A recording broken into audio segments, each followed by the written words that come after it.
Officer, and I'm here with Saeed, your activities officer. Your host alongside Society. Ilyas today. Yeah, Societies Officer. Sorry. Yeah. Societies officer, yeah. Um, we're going to be hosting the Society Showcase. So we've got a lot of cool clubs and societies. We're going to look back at the previous few months, the past few months, look at those clubs and societies and see what they've been up to. And we're going to have a chance to look forward and see what great things are coming up in the clubs and societies and see how you guys can get involved.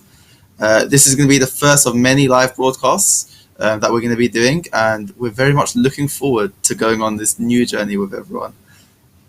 So, before we get going on this new journey, just thought we'd let you all know that there's going to be a winter art showcase happening on Wednesday, the 16th of December at 2 p.m., guys. So make sure you put that in your calendars, guys, because there'll be a selection of festive themed performances for you to enjoy from the comfort of your own home, stream from the union's Facebook pages as well as the YouTube, guys. So definitely save that date as well. So this showcase as well as another one. We love to see it. And just so you know, there's also going to be a selection of online events happening over the December and Christmas period for you guys to get involved with. Make sure you keep an eye on the What's On calendar on the Students' Union website for more information on those online events and further details on that. Yes. So without further ado, in today's broadcast, we have some live interviews, some great videos for you guys, and also even there'll be some magic as well. So there'll be some magic as well, guys. So like, we're not only I'm looking forward to that one. Broadcast, exactly, we're going to be looking forward to that one as well. So I'm just gonna be quiet right now. Let's get on with it. Actually, let's do it. Yeah, let's get straight into the first live interview. And it's the first society guest, and this is the oldest student group at UCL, and judging by the name, must be real good at talking. It's the UCL Debating Society.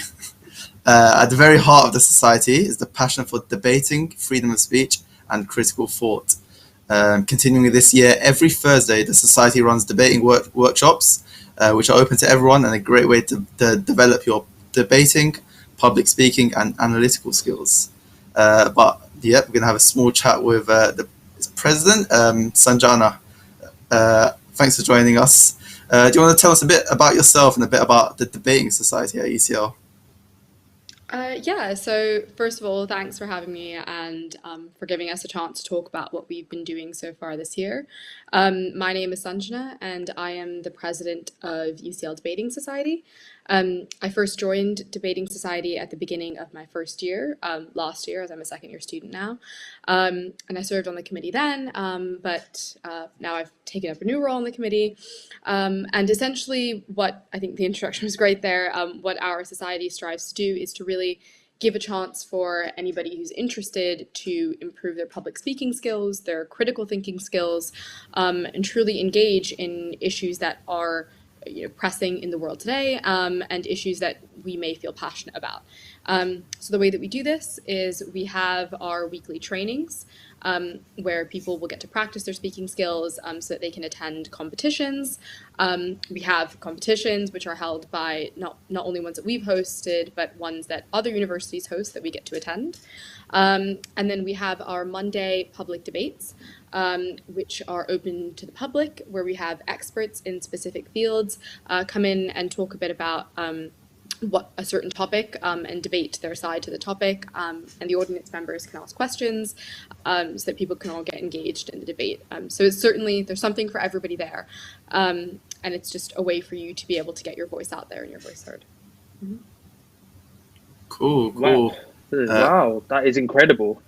That goes to like my next question, like how does your activity differ from your normal year as to opposed to what normally would you have done before COVID or anything?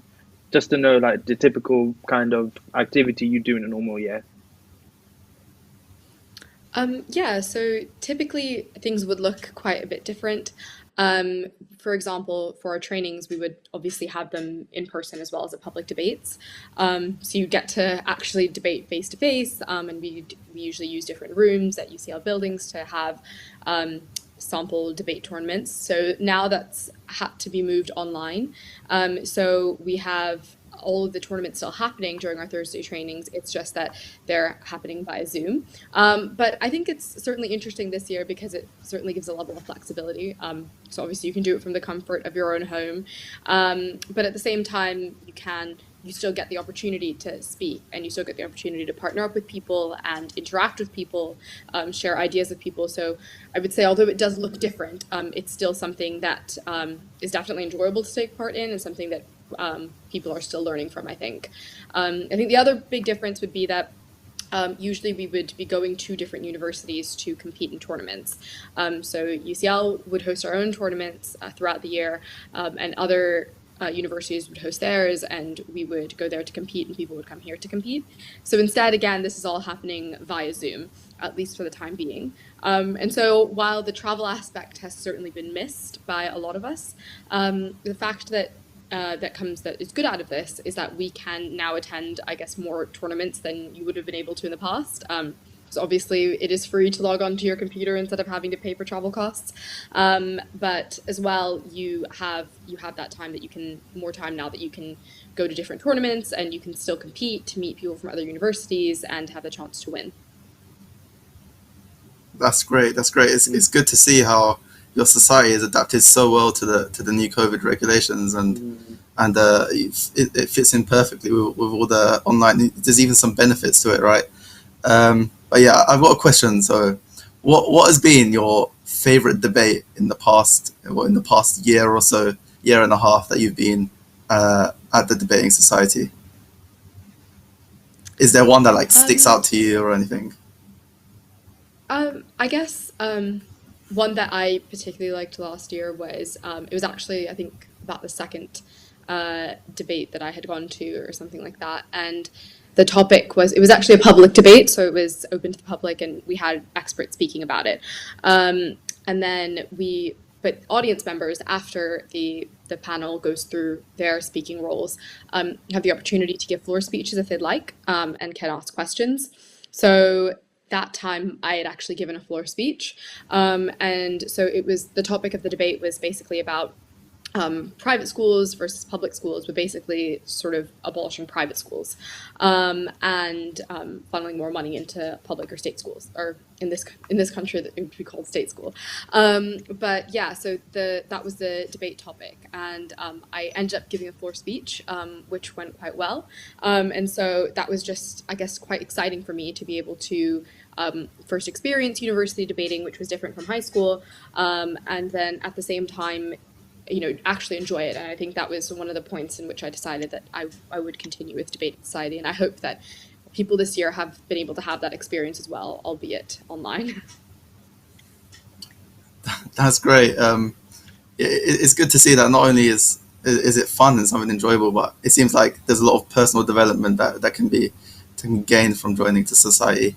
So what would you give, what advice would you give to a fresher watching this, that likes debating but maybe is too shy to join the society? Like, how can they get involved? Yeah, I think the number one thing that I'd say is don't be intimidated. It may seem as though everybody, knows what they're doing, or everybody was born a debater, but that's certainly not the case. Most of us came in here not having done British parliamentary debating before, maybe had done other types, or maybe had done no debating at all. So you truly have the opportunity to build your skills when you're here, even if you're starting from the ground up. You never have too little experience. Anybody can join. Anybody can get out there, and it's really just a matter of you just putting yourself forward. And I promise you, as soon as you do, you will have loads of people there ready to greet you and help you, and become friends with you along the way. I certainly had never done British parliamentary debating in high school. That was something I started at university, and now I'm president of the society. So you can surely work your way up and get comfortable with it. And also, it's all up to your comfort level. So If you want to take it to be really competitive and go to different competitions and stuff like that, then there is an opportunity for you to do that. But if you prefer just to attend public debates and just to be able to talk about topics that interest you, and maybe competing just isn't your thing, that's also fine. If you like to listen to the public debates and that's what you gain out of society, or you enjoy giving a speech or two or asking a question, or even if you enjoy attending trainings but not like going to competitions as much, you can pretty much find whatever niche that you fit into in the society, and there's certainly somebody else who feels the same way as you. No, definitely. No, yeah, definitely. Well said. Well said. Something for everyone. It's just everyone to put themselves forward, and yeah, just give it a go. And like you mentioned, like there's something for everyone, and I highly recommend you guys do join, like the president said. So yeah. Thanks, Sanjana. Thanks for joining us and sharing your debating society experience with us. So if anyone wants to join, that the society welcomes everyone and anyone to take part, regardless of whether you've had any experience or not. Make sure to check them out. Thank you very much. Thank you very much. Take care. Stay safe. Take care. Bye. So next up, we have the Student Action Against Homelessness Society. And they've sent us a short video beforehand, so we're going to watch it together and see what we make of it. Hello everyone, my name is Zohair and I'm the treasurer for the UCL Student Action Against Homelessness Society, and I'm here to tell you a little bit about what we've been doing in the last year at USA and why you might be interested in joining our society. So here at USA, we believe that homelessness is one of the major issues we're facing today in the UK, but that as UCL students, this issue is particularly relevant to us. As in our home borough of Camden, we've seen one of the highest rates of rough sleepers, and this number has only been going up over the last few years.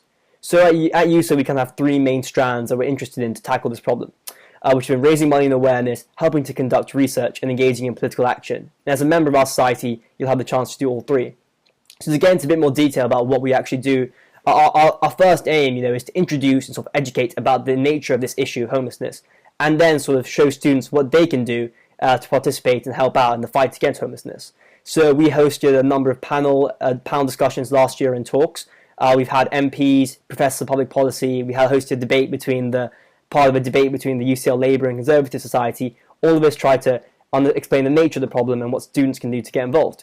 We've also raised money for charity. We've done this through a number of means. We had a sponsored night out last year. That was a really big success.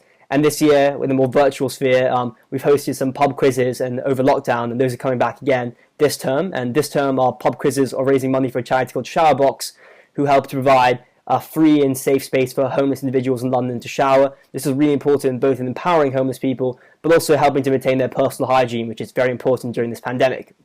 We also host, each term we have a research project.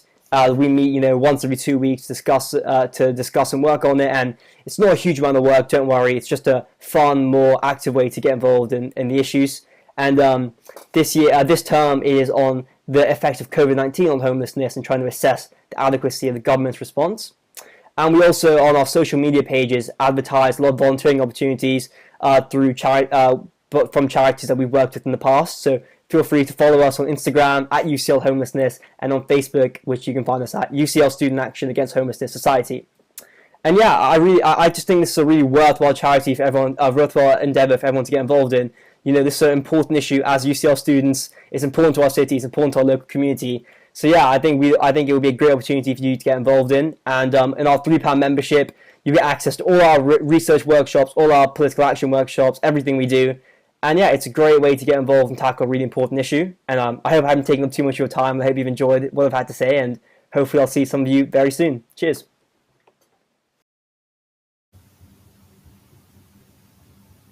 Wow, that is very interesting. I've definitely learned so many things about this society and our community in general in Camden about how we have this homelessness problem, and it's been affected badly because of COVID-19. So like Ilyas has mentioned, all the society itself is all inclusive, and like they mentioned, their ongoing aim and battle to help prevent homelessness, and their three major strands, just to remind you, is raising money, awareness, and helping conduct research, as well as engaging in political action for preventing homelessness. So do check them out on our club and societies directory on our student union website, and do get involved yourself. Give yourself a go.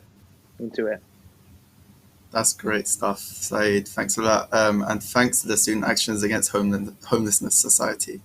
So next up, we're going to be joined by the Anatomy Society, who are going to be talking about what they're up to these days and about future plans for the society. So the Anatomy Society, like always, open to all students interested in anatomy, whether it's human anatomy or otherwise, and they run a huge variety of tutorials, talks, and exhibitions every single year. So now we have Jamila, the president of the society, on the line. Is she here, Jamila? Nice. Yeah. Hello, Hi, Jamila. How are you doing? Hi. So Hi. I'm doing fine. As you said, my name is Jamila. I'm the president of Anatomy Society. And yeah, so essentially what we do is we strive to engage with people who are interested in anatomy. So whether it's human anatomy or animal anatomy, other animal anatomy, or if our members study anatomy modules or not, we normally cater to anyone at all. So how we do this is... What kind of events do you guys run? Oh, sorry. No, it's okay. I think there's...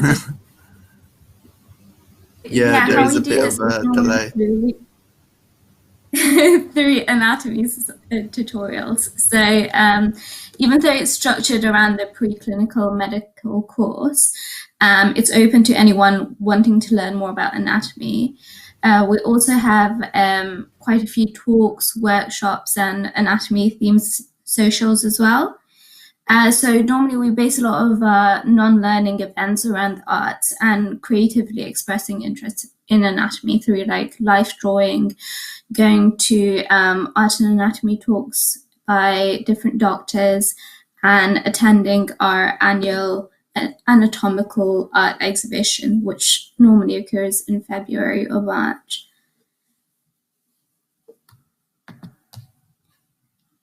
That's quite very insightful academic. Yeah, that's technology these days, right? It's just very technology these days, just playing us about. But we'll get through it. So, like, yeah, do you want to know like more in terms of like when did you become part of the society, and tell us your journey through it actually as well. It'd be interesting to hear how you are from now president of the society from where you are now. So your first encounters and how did you make of it? How did you get involved? Actually, it's interesting because this is the first time I've been part of the committee itself. So I haven't actually had a committee position before becoming president. But I was part of Anatomy Society since my first year because I study medicine, and obviously I went to the tutorials, and I really enjoyed all of the talks and the artsy kind of aspect of Anatomy Society. So from last year's exhibition, which was quite a success, I kind of wanted to become more involved in organizing these sort of events, which not only help in the learning, but really help like other students to engage with anatomy, which is in a very non-academic way.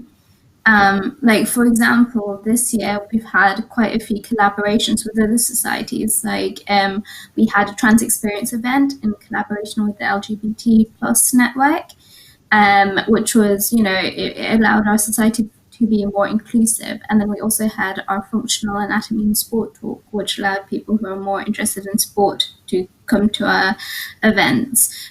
So really this year we're hoping to attract a more diverse student body compared to last year. Wow, cool. That sounds fantastic, especially, yeah, go for it, Elias. Yeah, I was just going to ask, so how has the society adapted to like the COVID situation? So obviously nothing's online, nothing's really in person. So what kind of things have the society been doing like online, and how you guys have adapted? Yeah, so normally most of our events last year, well actually no, all of our events last year were in person, but this year everything's converted to online. So next term we've planned quite a few things. So we've got a series of talks about 3D modeling and prosthetics happening in January and February, and that's all on Zoom. We also have a conference planned, and even though it does include interactive workshops, we've tried to kind of cater it to be converted into an online platform. So, use kind of that interactive chat function, etc., to really kind of engage with our audience. We've also got our exhibition, which is online, which is going to be online, and we're making a virtual exhibition where we can see all of the artwork through a digital platform. So yeah, we've got everything planned online, and it's taking a bit of work, but hopefully a lot of our remote members will be able to access it that way.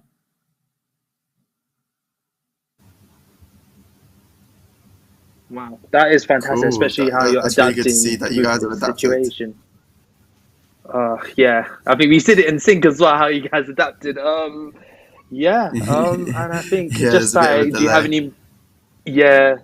It's like I mentioned, technology online these days, it will have its pros and cons, like both of you mentioned. But yeah, I think I'll round it off with one last question, really. So, what would be your advice to anyone watching, especially like medical students or even non-medical students as well, who want to become part of your society, and what future plans and initiatives you have for you guys as well?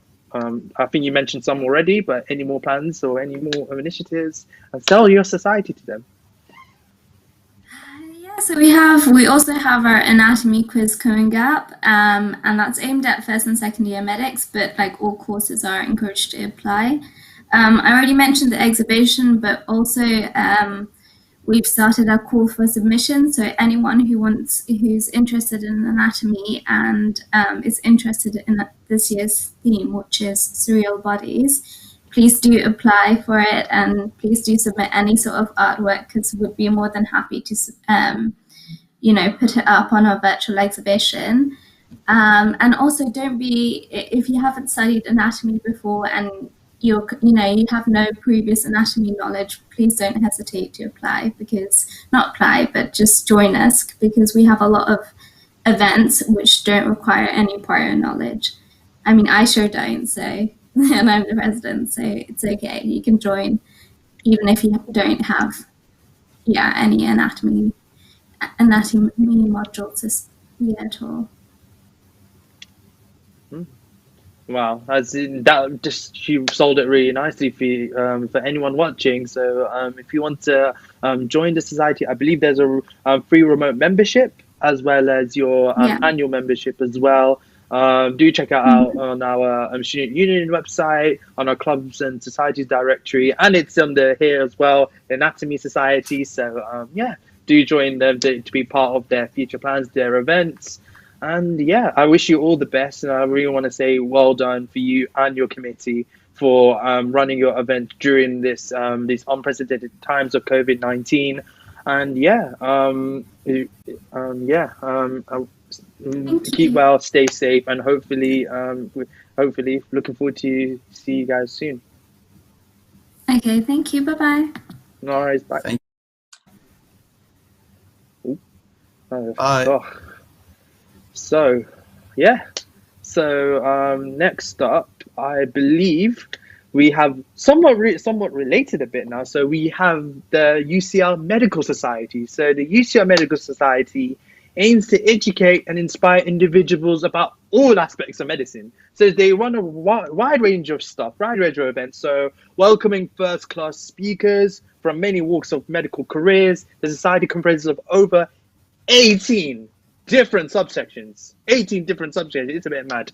Dedicated to numerous specialties. So if it's like pediatrics, so that's like children and baby kind of like medicine, or global medicine, global health, global medicine, or enterprise and innovation that intrigues you, there's something for you to be of interest to you if you are a medical student or if you are a medical student. So let's see what the society is all about with a trailer they put for us today. So play video.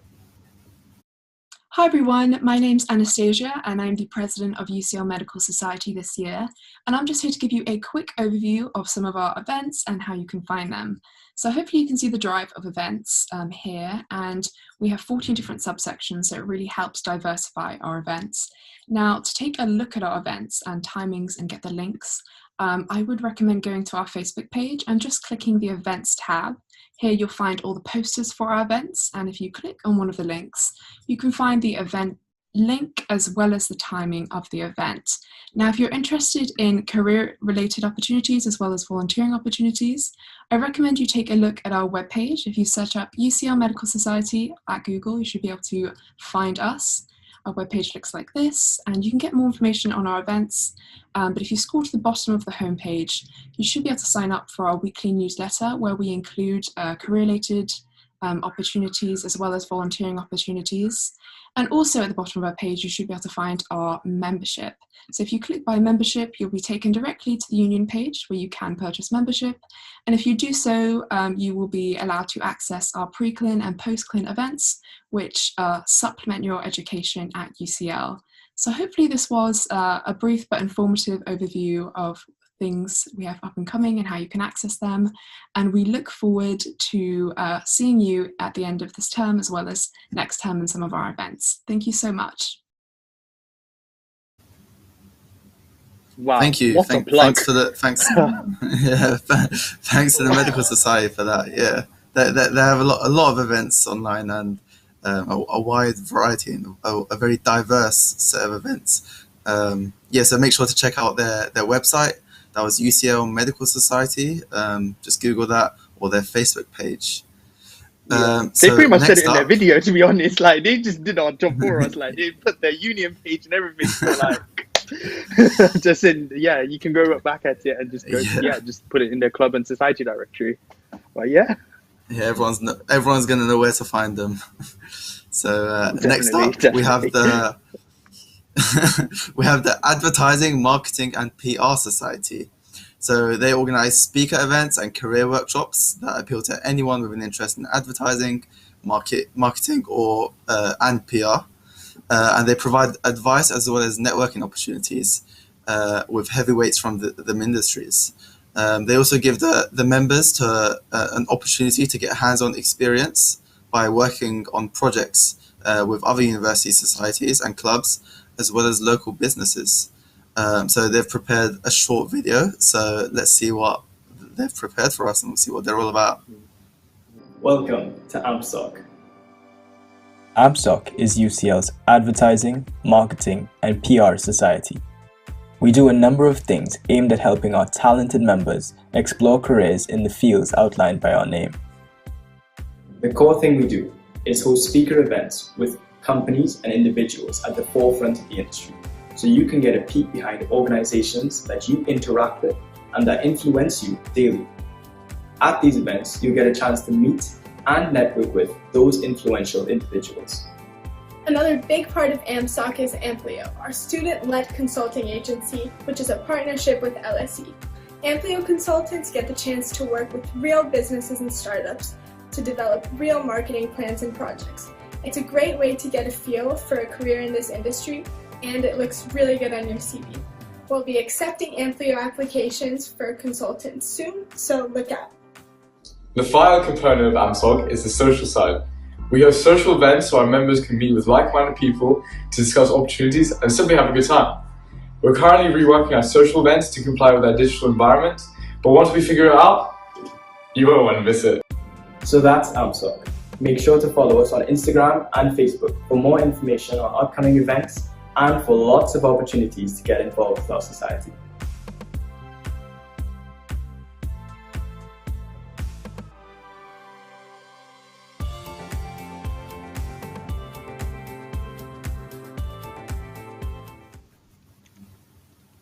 Thank you to the Advertising, PR and Marketing Society, so that's AMPSOC, for putting that video together. That was great. Make sure to check them out. They seem like a very fun society with loads of social events, but also very good for personal development and getting those career opportunities and those experiences.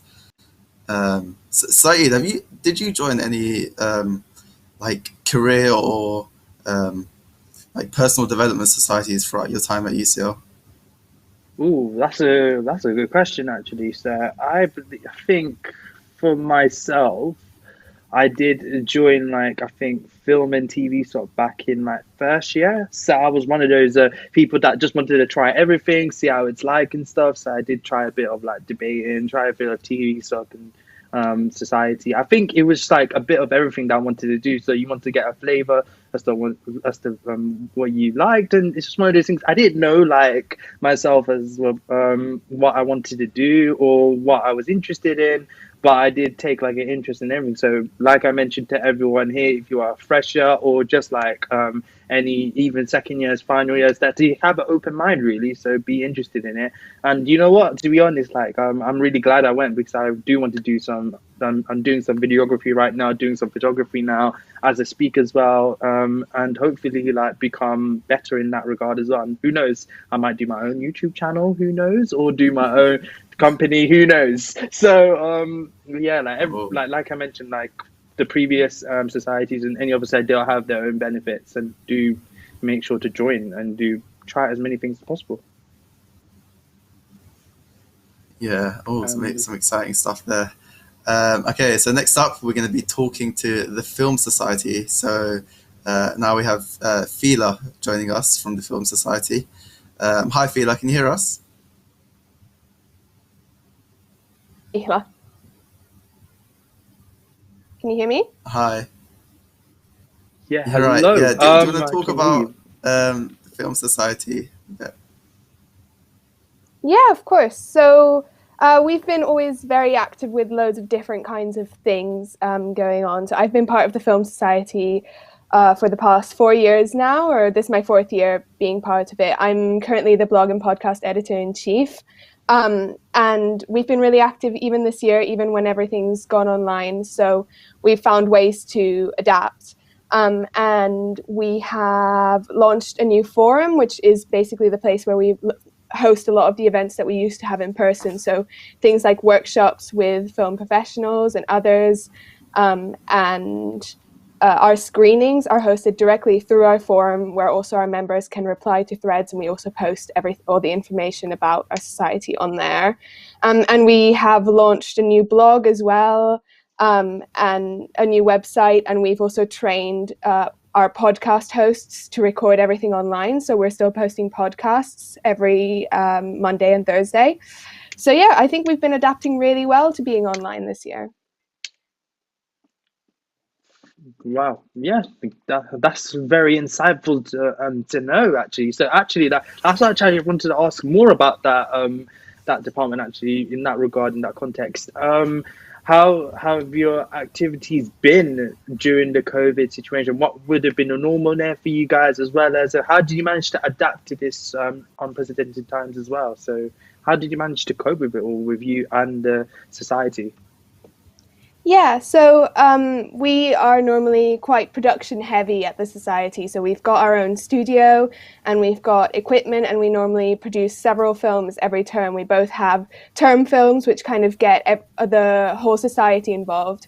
And then we also have affiliate films where individuals can bid for funding for their own personal film that's not run by the society. And a lot of that has been compromised this year because we haven't been able to do that much in-person filming this term. However, we have already started pre-production on our term 1 film, and we have just postponed our filming to term 2. And that will be happening with the union's support of in-person core activity. And we've also opened our affiliate bids as well with the same idea in mind. So, and in the meantime, we have been really focusing on our online presence.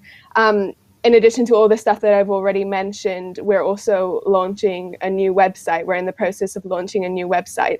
So we've really put all our focus on improving some of the things that maybe in past years haven't been the main focus of the society because of being too busy with doing productions. So that's been a really great opportunity for us to improve our online presence, I think.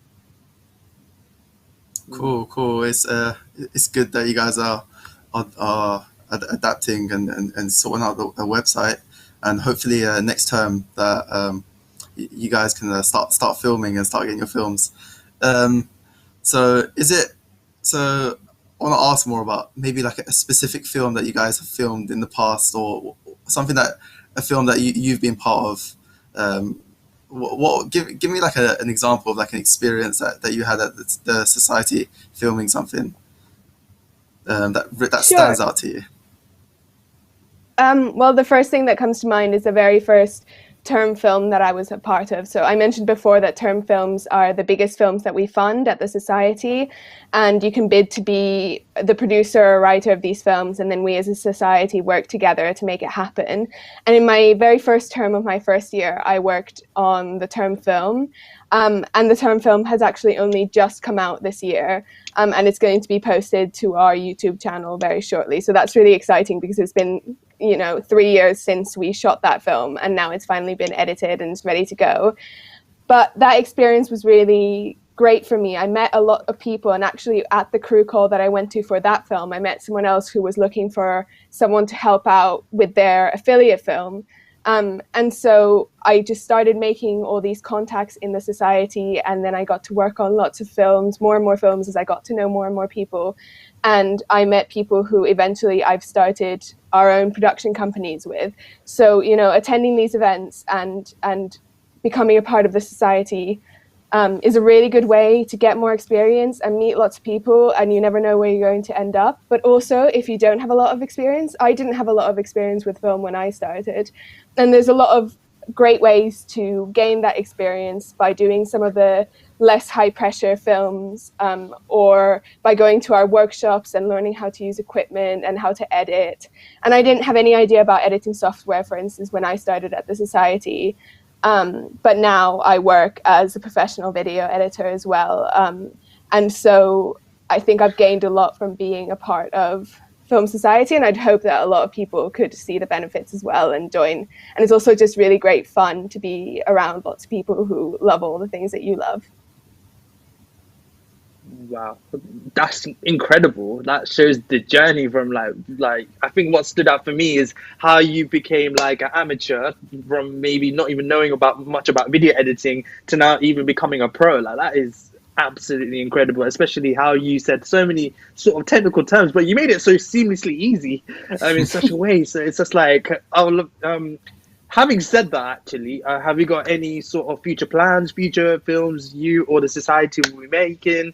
And what's your message for any freshers or any and for UCL students who are interested in these sort of things, or they are wanting to build, like, for example, like videography or photography or any sort of regard, like if they're interested in it, how would you set it up to them?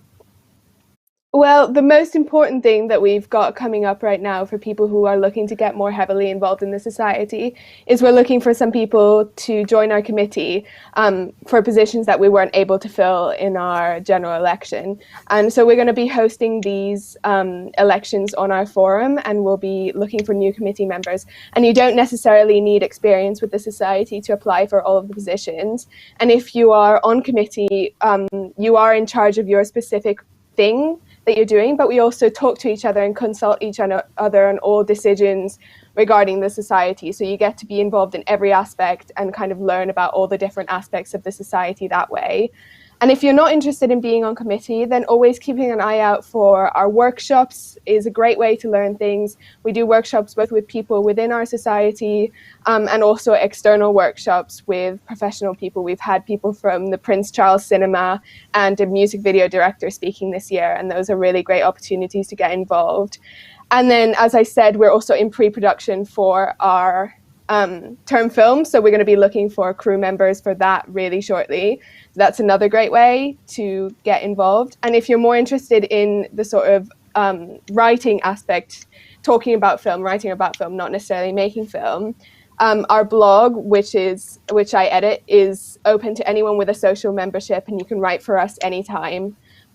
Film reviews, essays, all sorts of pieces that you like, and we do collaborative pieces as well. So there's just, I think, something for everyone. Just look and keep an eye out on our social media and on our forum for all the opportunities. Cool, thank you. So thanks, guys. Make sure to check out their social media, their YouTube channel specifically. I'll be looking out for that one. To get involved in the Film and TV Society. So thank you, Fila. Thanks. And next we have the Science Fiction Society. Sai, do you want to introduce them? Sure, absolutely, mate. So whether it's science fiction, fantasy, both, or even none of the above, really, our Sci-Fi and Fantasy Society welcomes anyone into their ranks. So their regular events, I can sum up for you guys, they include games nights, board games, role play, film nights, book readings, and they have an awesome online platform. I'm running out of fingers at this point for keeping their members connected. So let's see what the society gets up to with an awesome demonstration, I believe, of a live play session. So it's from what I've been told, it's a 5-minute game of a sci-fi themed role-playing game. I think it's called Dungeons and Dragons. Have you heard it before, Ilyas? I've heard of it. I think this is a different game. But yeah, so I've heard of it. I'm not really a Dungeons and Dragons player though. So we'll see what they're all about. Me too. Yeah, roll VT. Let's see what it is. Welcome to Lasers and Feelings. This Star Trek-inspired role-playing game brings the sci-fi and fantasy committee into deep space and means they have to roll above or below a single stat. Will they successfully defuse the bomb in the mess hall? Let's meet our players.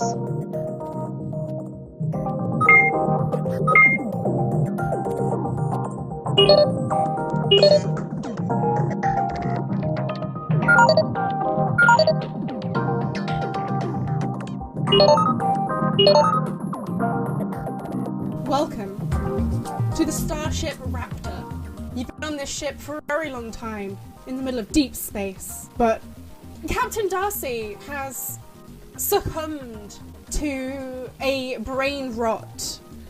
He's asleep in the medbay, but something's not quite right. Rez, when you walked into the mess hall, you found a bomb. There is a timer, 3 minutes on this bomb. Hello? You gotta figure some shit out, or it's going to explode you and take everyone on the ship with you. Minnesota Jones comes running to the danger. Small fire arrow at the ready, taking her sunglasses off dramatically as she enters the door. What's wrong? I run after Minnesota Jones, and as dramatically taking sunglasses off, Kevin bumps into her. Did either of you put this here? I point to the bomb. An explosive device! Flipping hair wildly. Minnesota will run up to it and throw her glasses to the floor and examine this wild bomb. Okay, give me a lasers roll. I rolled above my thing. That is a fail. You've got no That's idea a what fail. you're looking at. Excellent. Minnesota Jones turns over to her android friend. I have no idea what this is. Isn't it a bomb? Who knows? It could be a phone for all I care. Have a look at it, friend. It's counting down. We probably should be quick. I'll have a look at it. Roll Who knows? Roll with some lasers. Are you an expert in explosives? I wouldn't say explosives, but I would say probably like electronics. Add an extra wiry d6. stuff. Cool. 1 success. 1 success? Okay. You know it's a bomb. And you know that it's got some weird chemically things going on? I think there's at least a couple of chemicals here, one of which will at least shock you. Might be able to stop it with chemicals. Okay, so do we defuse it or do we run? What if we just stuck this thing in an escape pod and ran away from it? Gonna grab this bomb? You need to roll me some lasers there. I'm hench, does that make me an expert? Let's say you're an expert in not exploding. I rolled a 2 and a 5, so that's 1 success. Okay, you are knocking a million pieces on the floor of the mess. I'm gonna just start rugby carrying this round the corner to the escape pods and just gonna shout, someone get it ready, cause I don't want to do that right now, help. As you get there to the escape pods and you realize the reason your ship is so goddamn empty right now is because 2 of the escape pods have gone, but there is 1 escape pod still there. Put the bomb in the escape pods and then eject the escape pod. I'm gonna hear that and just not yeet it, but Can you roll me some feelings, please? That's a fail. You almost rugby throw it, into this escape pod. You might need somebody to eject this escape pod almost instantaneously. Yeah, can I try and eject the escape pod? Roll me some lasers. So that is 1 laser feelings. Oh, Okay, Roll the ask me 5. one question. If we eject the escape pod, will it just explode and kill everyone? Still. It probably won't kill everyone. Nice. Cool thing. nice. So you were there ready on the controls, but you were not prepared for a rugby throw. So you kind of panic and go, there. Somehow it manages to eject. It kind of shocks you a little bit. Well, one of those things was going to be shocking. Yeah.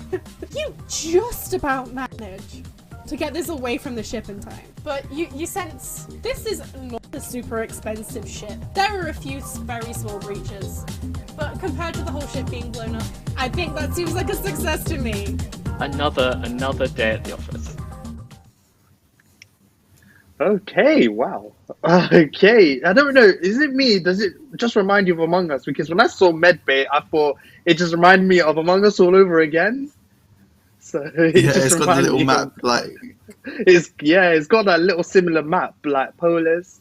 It just brings me back nostalgic themes. But that was very, very interesting. I'll give them that. That was quite very innovative and very imaginative. So if you want to join the Sci-Fi and Fantasy Society, like I mentioned before, and I'll say it again, check out our Student Uni UCL website and our clubs and society directory. Look them up. And it's for everyone really. So wherever you are, you can buy the remote membership as well as the annual membership. So yeah, you can be involved in some online activities like that one, like Among Us themed. It wasn't really Dungeons and Dragons, but yeah, what can I say? Cool. They smashed it. Thank you to the Sci-Fi and Fantasy Society. So next up, we're gonna have another live interview, and this time. It's going to be from the Engineering Society. So I think we have Zarin on the line.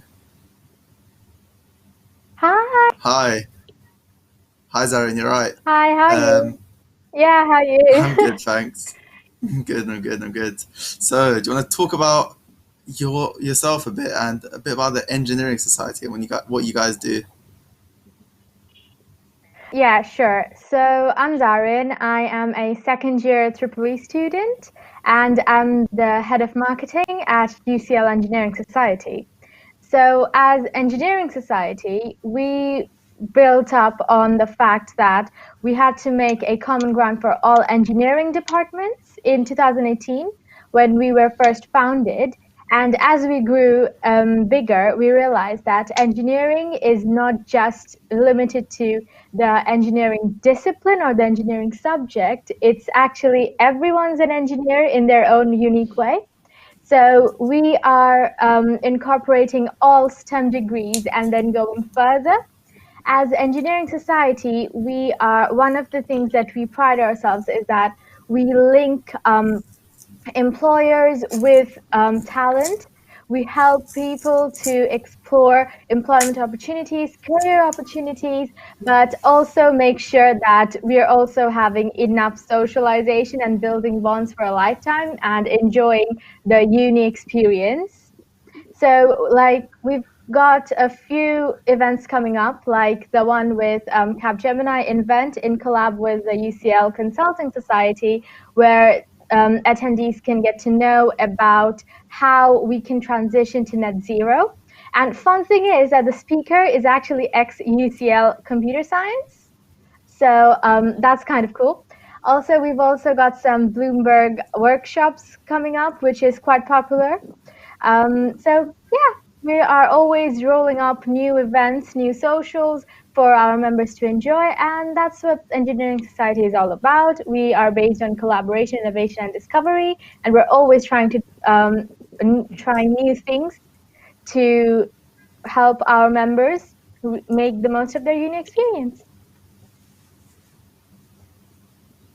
Incredible. That is very incredible. That is quite a wholesome intro as well as a description about your society. And I like one thing what you said about everyone's an engineer in such a way. So I like that, as in that just makes everyone here watching, especially our activities officer, myself and yourself, engineers in such a way. So not just about those who do chem eng or mech eng, everyone's an engineer. So I really like that. I'll tell you. So definitely, I think that's something we can take away. So that actually goes to my next question. Actually, how's your journey through this society? Actually, how did you start out? How did you get interested into it? And how did you get up to where you are now? What did you get up to? I'm in second year right now. So when I first joined, to 2018-2019 year had just gone. So the Engineering Society had gotten the Best Society of the Year award, and I was like, ooh, that sounds interesting. So that's why I applied as a first year rep, and I started learning about how the society would collab with other departmental engineering societies and other departments and organize events, do the marketing and all of that. So afterwards, we had 2018 and the 2019-2020 year was cut short because of the pandemic. But we kind of managed to sneak in our UCLES ball, which is the largest ball at UCL. We sold it out. We had a great time. And right at 2-3 weeks after that, everything shut down. So yeah, that happened. And then we were like, okay, now we still have to maintain quality. So we went online. We had talks for the Women in Engineering Day. We had talks with the VP of Engineering at ARM. And then we had some more networking events with UCL alumni from Google, Microsoft, BP, all over the place with accomplished alumni. And then we've had some game nights where we used, I think, Gallery to have socials with the freshers. We tried to make the experience as immersive as possible, but we still had limitations with lockdown restrictions, so we couldn't meet in person. But we did try to make the best out of this. So yeah, that's how we're rolling right now. That's very good. From my experience and from people that I know, I've heard a lot of good things about the engineering ball. So it's good that you guys are not only very social, but also do a lot for personal development and career opportunities. And from my experience with the contract signing, and I know you guys have a lot of partners, a lot of commercial partners. So yeah, do you want to talk about like what kind of like career opportunities you get from these commercial partners and how they help out? Yeah, so we have an amazing range of partners supporting us. And we've got people from every engineering sector, but also companies and investors which are industry leaders in their own way. So we've got places like Bloomberg, AECOM, BNP Paribas. We've also got BT, and so many more. And so the thing with that is they're always sending us. They're always giving exclusive access to our members and to us. So we are able to connect them one-to-one with networking sessions with recruiters. So that gives our members or attendees a very good chance to connect with people, to go to company presentations and realize if they're good with, if a certain company or a certain industry fits their personality.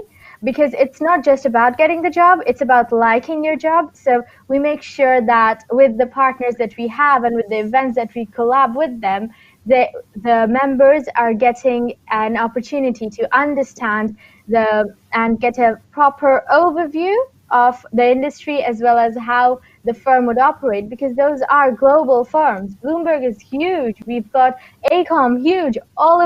If you look at our partners, I would say that there's all of them are very big. So you need to, from farther away, they look very prospective, but it also depends on a person-to-person basis, whether this person is a good fit for this huge company or the other huge company. And with the events that we have, we make sure that our members are connected to partners that fit each other best. That's really good. Thank you, Zarin. It's good to see that you guys do so much for the career opportunities of students and finding them good careers. So thank you from Zarin from the Engineering Society. Please check them out if you're interested in that. And next we're going to have a pre-recorded video from UCL Friends of Israel Society. Let's see what they're about. Hi, my name is Manuel and I'm the president of the Israel Society. I'm so excited to introduce you to the whole committee and let you know what we've been getting up to this term. My favourite event this term has definitely been Coffee Hebrew. You get sent a coffee to your door, whether that's chai tea latte, or that's my favourite, or a coffee from Starbucks or Costa, and practice your Hebrew online. It's a great way to improve your Hebrew and great way to get nice free coffee. Hi, my name's Tamar and I am Treasurer of the Israel Society. I just want to speak about two things that really stuck out to me that we've started this term. The first is an incredible initiative that we've started where we post each week about a short summary about different things that happen in Israel, and this allows people to stay connected and informed about what's happening over there. And a second thing that we've been involved with this term is a webinar that we joined with many other Israel societies from across the globe. And it was just incredible to be able to be part of such a big movement and to feel so connected to a wider community who all share the same interests as us. Hi, my name's Jake Russell and I am the Vice President here at the Friends of Israel Society at UCL. One event which we got to run, which I saw as a great success, was that of the quiz, which we did very early on at the start of the academic year. It was great to see many new members and old members come back and participate in the quiz and have a great... Shalom, shalom. My name is Harry Saul Markham and I am in the first year of my undergraduate degree here at UCL and I am studying the history of Central and Eastern Europe and Jewish studies.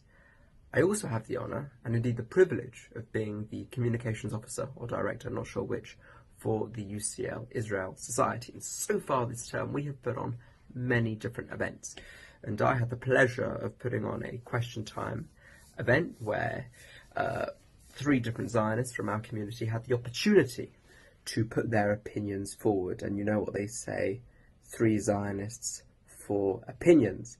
Well, they don't say that, I just say that.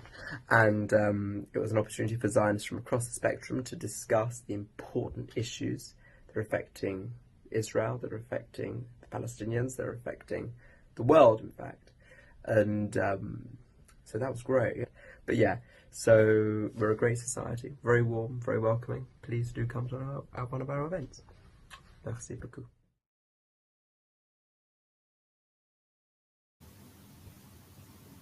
Well, thank you to the Friends of Israel Society for sharing that content with us. Make sure to check them out if you're interested in that. And now we've got another video from the UCL Leading Women Society. And they've also sent us a video from their committee to talk about what they're about. So that's the UCL Leading Women Society. Everybody, my name is Jacqueline, and I'm the president of Leading Women Society. We are a career and personal development society focused on helping our members achieve their dream careers and interests. Half of our events are career-based, so we bring in representatives from different companies for career panels and networking nights. And we also hold personal skills workshops to help you with writing your CV or other leadership qualities. The other half of our events are all about having fun or working on fitness and well-being. We've done dance classes, self-defense classes, book clubs, and pub socials. We really try to make a community that has an equal balance of work and fun. I've been a member of Leading Women Society for all 3 years at UCL, and it's definitely been worth it. I've been able to meet a lot of working professionals at events, which has helped me in my career journey. And I've just had a lot of fun in all the other aspects of the society. I really recommend joining the society as a committee member if you're able to, because it's such a great opportunity to get a lot more involved in student life at UCL and a chance to become even closer to other students.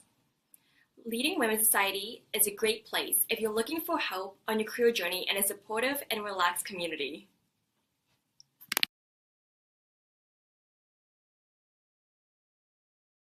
Hi, I'm Nabila. I'm here to tell you a little bit more about the events we're running this year. So the first one is a career panel, which involves law, consulting, finance, and more.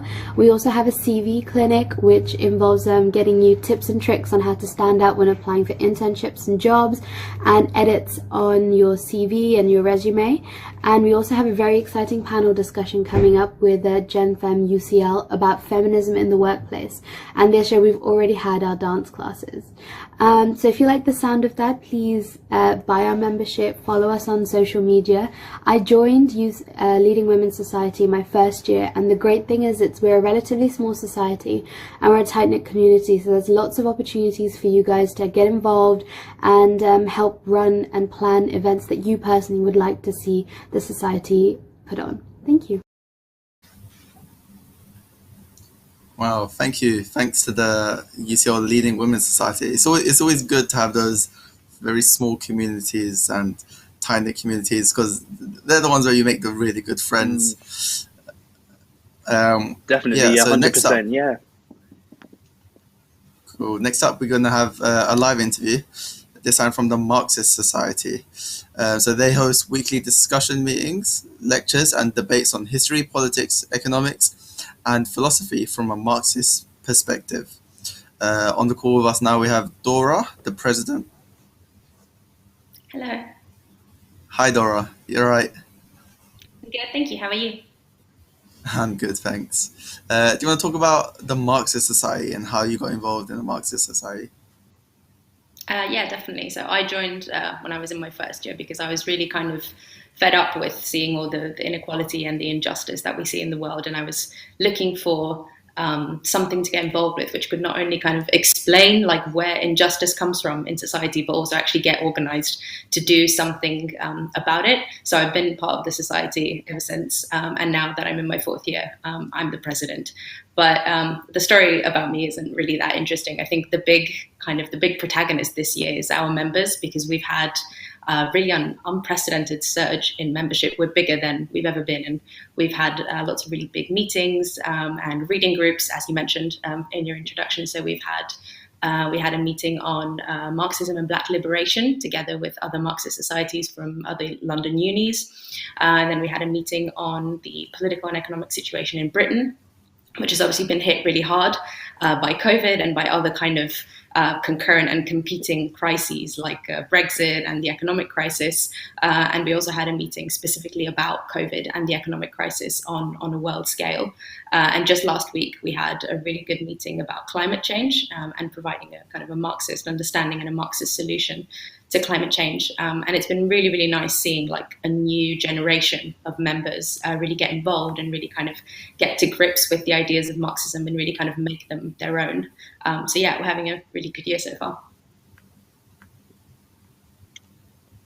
That is quite well-rounded and varied. That you just come across like different issues in a particular point of view. So that's quite insightful and incredible to see how you bring different topics into that one gender. That's really, really amazing. So that goes to my next question actually about just like what your so how would you how would I say it? So how would you appeal towards like other people who are interested or may think like it may not they may not fit into because of society, because of a particular point of view? How would you welcome that regard, and what your future plans?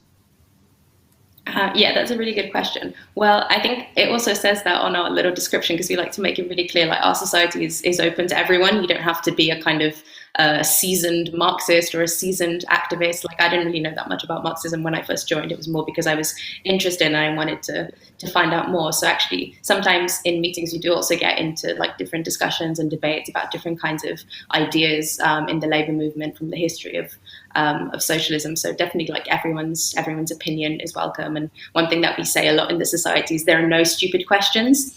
So I think we all come from a place of being really welcoming and like wanting to welcome people regardless of how much they already know, how much they already think they know about the history of socialism and socialist ideas. So yeah, I think anyone who's really even mildly interested in socialism, I think like socialism and Marxism are things that get demonized and misrepresented in the media and in the education system all the time. So I think it's really common for people to have a general sort of interest in those ideas, but not really know what they're about because they've kind of been misled and mistaught in school. So we are a really open and really welcoming society, I would say.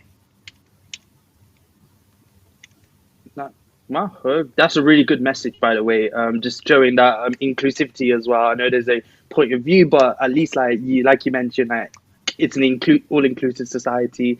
So really, really good answer.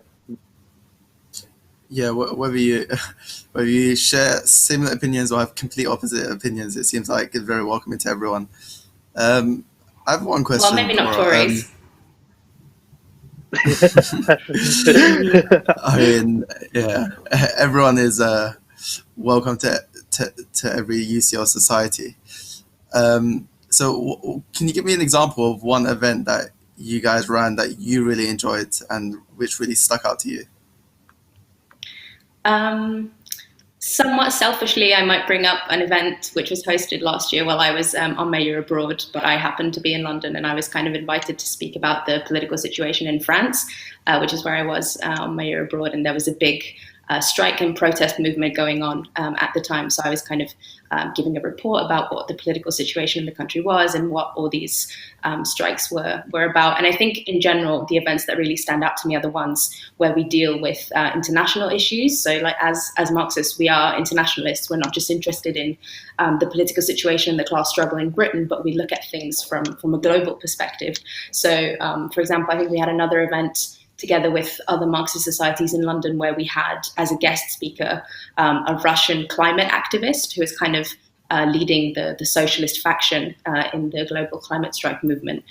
So yeah, whenever we can get that kind of international perspective from different activists and learning about kind of different movements that are happening in different countries, I always really value those kinds of events. Cool. Thank you, Dora. Thank you for joining us today. Enjoy the rest of your day and the rest of your week. It was nice speaking to you. So next up, we're going to have a short video recorded by the Guild Society. So yeah, they've sent in a video and let's see what they're about. If you're feeling lost about your future and unsure about which career path to go down, the UCL Guild is the perfect place to start exploring your options. We are your ultimate career service developed for students by students. As a union of the 5 most established and prestigious career societies at University College London, we will equip you with the best career support on campus. Together, we reach out to more than 18,000 students at UCL, empowering them with knowledge and skills. There are plenty of ways in which you could get involved with us and the 5 collaborating societies to engage with our partners and sponsors. With us, you will get to meet representatives from top recruiters in various industries and develop your knowledge on business, finance, technology, and much more by attending our speaker events, widely recognized conferences, and taking part in competitions. You can boost your CV, cover letters, and internship applications by enrolling in one of the mentorship schemes offered by our member societies. By following our virtual publications, you can expand your understanding of the topics you're interested in, be that developing leadership skills, founding a startup, or staying updated on news related to financial markets and tech. As a union of career societies, as well as a community of fellow students, we value diversity and inclusion above all. This is why throughout the year, with us you can engage in various social outreach and volunteering programs, helping dozens of students from diverse backgrounds break into finance, consulting, tech, and entrepreneurship. We're excited to meet you at our career and social events or even welcome you into our team. Applications for becoming committee members open twice a year, so keep an eye out for that. To stay updated, subscribe to our newsletter and check the events tab on our Facebook page. Drop us an email on contact@uclguild.com or message our social media should you have any questions. You can also contact any of the 5 collaborating societies directly through their social media pages and website. They say opportunities don't happen, you create them. So let's start your journey to success together, now. Hi, I'm John. I'm the UCL Guild Treasurer and Vice President. Thank you for checking out our video, and I'm glad you're considering joining UCL Guild. I think my favourite thing about Guild is the team spirit and how genuinely friendly everyone is. I'm sure every society says it, but it genuinely is a great group of people to work with, and I encourage you to check us out. Hey guys, Kosti here, Head of Events at UCL Guild. I'm here to tell you why you should join our team. Well, first of all, our team is unexpected and complete and multidimensional. That is to say, we have to deal with a wide range of events and duties and people, and this makes for a great deal of fun, I have to say.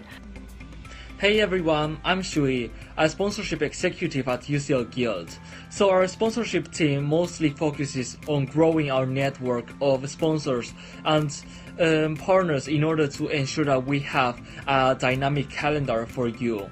And we do that by reaching out to and pitching sponsorship to a variety of firms, so it's a really client-based division, I would say.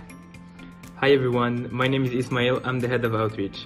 So what is outreach? The first part is trying to get the students, you guys, to hear about us on campus, and the other part is building a relationship with alumni, charities and NGO that would enhance opportunities for students from diverse backgrounds to gain access to their dream careers. Thank you guys. Hi everyone, this is Qian Yi, UCL Guild's Head of Marketing. As it is named, Marketing Division will mainly be in charge of online and offline marketing duties. Things that we do include making promotion materials such as visuals and flyers, writing and editing our weekly blog that has content related to application guidance, diverse career options, and more, and designing our weekly newsletter. We are also a very friendly and warm committee with very different personal pursuits, but a same heart to help and support each other whenever. So if all of it sounds good to you, then please don't hesitate in applying for UCL Guild Marketing. Our whole team has our biggest welcome for you. Yeah.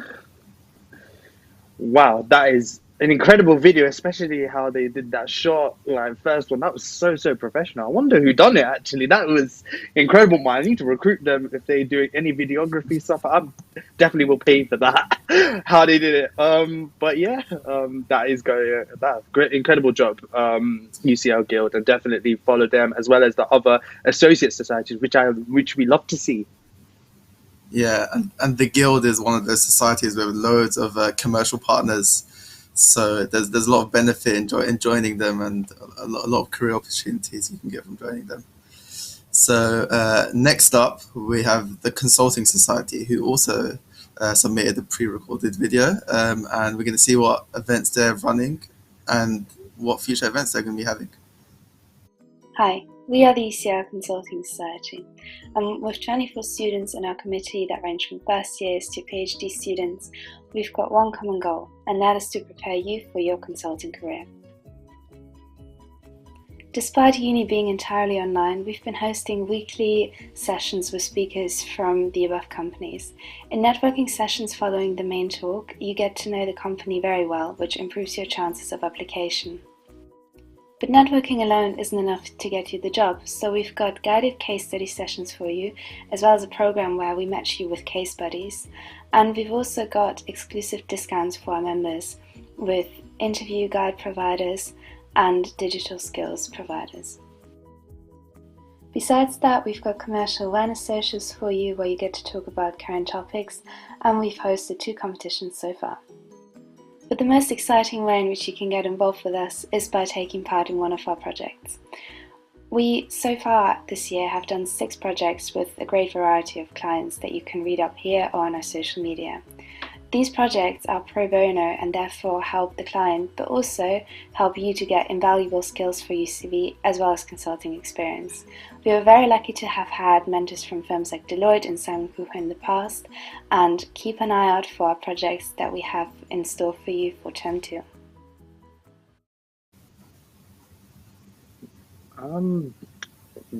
What? Yeah, wow, that is pretty great. That is a lot of stuff, and that shows how well they've adapted. And so we know a few things about Consulting Society, so you know where they are. Join their upcoming events; they're coming up as well. So that goes to my next society, which is the Comedy Club, which they'll be who will be chatting with us what they've been up to as well as their upcoming plans. So I believe we have Asia, the president from Comedy Club, here with us. So yes, I believe she is here. How are you doing? Hi. Yes. Good, thanks. How are you? Yeah, not too bad. Feeling great, as you can see from my expression. But yeah, so tell us a little bit about yourself and your society, actually, and make us laugh at the same time if you can. My name's Asia. I'm president of Comedy Club this year, and I'm in my final year, but I've been involved with Comedy Club since I arrived in first year, and it's always a really great environment, lots of fun, lots of shows and workshops, and just a great community to get involved with, which is why I stuck around. And yeah, now this year we're obviously adapting to COVID, which has been an interesting endeavour for when live comedy is very central to the essence of comedy. But I think myself and my committee have been working really hard, and we have so many wonderful members who have just made it worth it. Cool. What kind of events do you usually run? So is it workshops and is it live performances that you guys do? Yeah, so during COVID time, so this term we run 2 workshops a week right now, sketch workshops and stand-up workshops. So in our stand-up workshops every Monday, you can come and you basically find out how to put together a set, and then our stand-up coordinator can give you tips on how to perform, where to perform, and there's just like lots of opportunity to start doing stand-up Netflix style basically.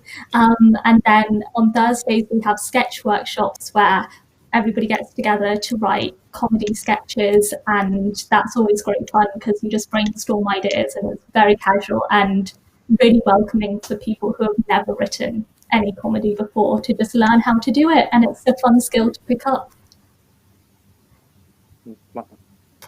That's really, really fantastic to know that you've got like a range of avenues and platforms for your members as well as non-members to be involved in society, to try out, as well as getting to become part of the society and personally develop them as well, which I love to see. So that comes over to my next question about yourself as well. So like, is there a particular highlight or a particular event that you in your experience and your journey through, is there a particular event that stands out that you participated in and you got the most out of it and thought like, this is the best performance?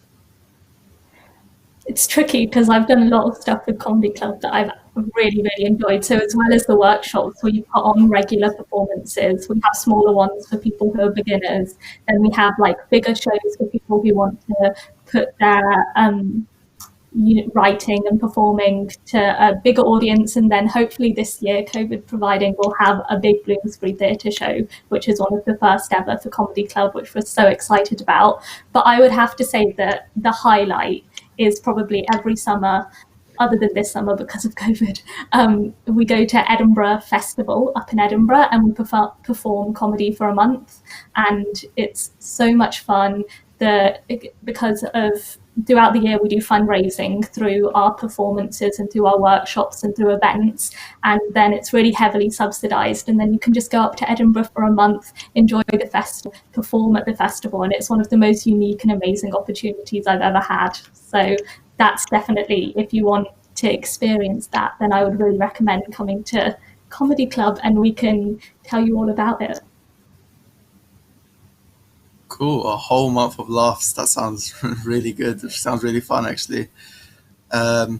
So what would you say to any freshers, anyone that's shy, but they really enjoy comedy, that they watch a lot of comedy, they want to give it a go? What would you say to them, and how do they get in contact with you guys? Yeah, so I was also very, very, very, very, very nervous to approach Comedy Club. It seems like you have to know everything about comedy in order to join. And a lot of people, they'll message and say, I'm not very funny, but can I come along? And I promise everybody has the potential to be funny. So we're so welcoming. You genuinely don't need to have any prior comedy experience in order to join. That's what we're here for, to tell you how to get started. And you can just pop into any of our workshops and our coordinators will just you into the fold. And you can contact us on our Instagram and Facebook, UCL Comedy Club. We also have a website, uclcomedyclub.com. And you can always drop us a message on there and we'll very quickly reply. And the biggest opportunity right now, something to keep in mind, is that we've just opened our production team applications for our big January show, which is all about COVID-19, university societies and how we're coping, but in a comedic setting. So if you're interested, all of the information for that is on our Facebook and our Instagram of how you can get involved. Wow. That great plug right there in the end, that big January show. I'll definitely be there to see it. We love to witness it and see it happen. So definitely. But yeah, thank you so much for Comedy Club for joining us. Keep well, stay safe, and wish you all the best. Thank you. You too. Yeah, and like they say, laughter is the best medicine. So if you want to get that medicine, join this club to make you laugh, as well as make others laugh as well, to bring about that medicine, So there's a saying, you help someone, you help everyone. And it can be through laughter. So we can perform, write, sketch, improvisation, stand up, whatever suits you, they'll plug you. So join their membership as well as follow them on social media. So as up to my next society now, which is one that is one of the most energetic groups there is. I could be part of it as well. Who knows? It's K-pop Society. So they have sent us some video beforehand that we're going to be sharing with you now. So yeah. So as in we'll roll VT. Welcome to K-pop Society. I'm so excited to welcome you guys into our friendly, all-inclusive community where we share everything about K-pop. So let's see what our members have to say. The dance classes. So they're weekly classes where you can learn boy group dances or girl group dances. They encourage us to push beyond our boundaries and come out of our comfort zones. There's a large variety of socials like random playdates, game nights, movie nights, and so many more. It's incredible. I can completely be myself and make so many new friends, especially in games and events that require teamwork. Members can also participate in our covers, where we learn the dance, get dressed up in full costume and makeup, and get filmed. I love learning new dances and practicing, but it's the people that make it the most fun. Taking the opportunity of doing what I love most and also meet many people with similar interests. Our society also organizes showcases on a sign-up or audition basis where members can lead, perform, and showcase their blood, sweat, and tears. Leading a piece is very rewarding, especially because everyone pours their heart and passion into K-pop dance, so it's really satisfying when you see the results pay off at the showcase. The showcase gave me a sense of accomplishment and connectedness to see everyone practicing together. I like how we get to perform and show our love to K-pop to people in and out of UCL via the showcase. We also participate in inter-university competitions held throughout the year, where participants are selected from auditions. Competitions and my confidence done that we try to perform, all working part of an amazing team. The teamwork and the friendship. I've made a lot of friends through the classes. Feeling of being on stage. The inclusivity at events. The rehearsals and practicing for shows. Hanging out with group members and trying to dance to other group songs. This year we are taking an online-first approach to ensure that you guys can participate in all of our activities. We have two types of membership, a free remote membership and a priced full membership. Remote membership ensures that you can join us for all of our online social events, like games night or movie nights with your friends. While a full membership includes remote membership perks as well as online dance classes and participation in showcases, covers, and competitions. Many of our amazing activities are also recorded, edited, and showcased on our YouTube channel, where we share our love for K-pop. If you want to find out more, be sure to check out our Facebook and Instagram. And subscribe to our mailing list to get bi-weekly updates on what our society is up to. With that, we hope to see you guys next year. Bye!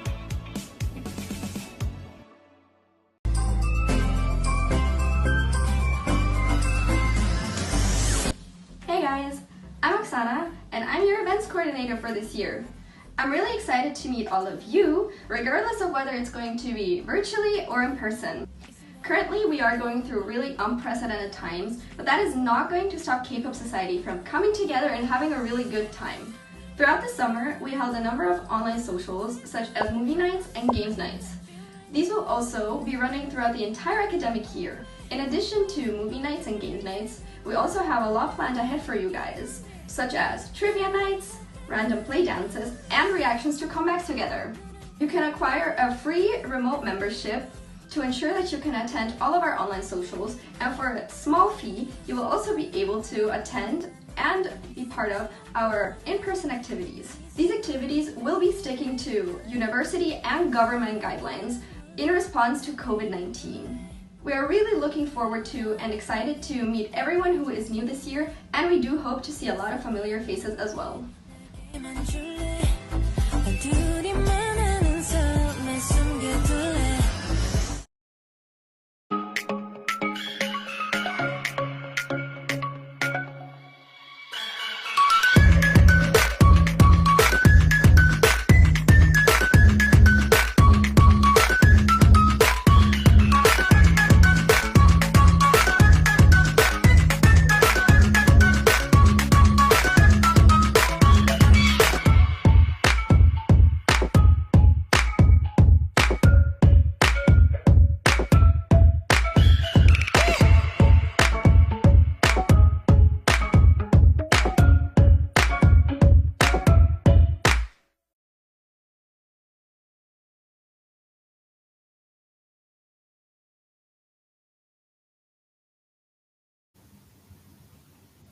Wow. Lots of energy coming from that, isn't it, Ilyas? That is a lot of energy. Wow. As you can see, they show like common interest as well as inclusivity. As you can see, as they got like Korean shows, dramas, movies, they got everything K covered. So like, I think they got some great moves. Ilyas, can you pull off some of those? Maybe? I don't know if you can, but What those K-pop moves? I mean, I can try, but I'm not sure I can pull those moves off without injuring myself. So. wow, guys, that's the first, guys. So if you want to see those moves, maybe put it in the comments, or just maybe, I don't know, put it on social media that you like to do. Activities officer, we're doing K-pop moves. We love to see it, guys. So I'm sorry to put you on the spot, but we all want great content. So yeah, Okay. let's move. Maybe where they are. I'll try them out next time. Okay. Let's move on to the next one. Let's move on. So next up, we got another pre-recorded video, this time by the Green Economy Society. They've been around UCL for around 10 years now, and yeah, we're going to see what they're all about.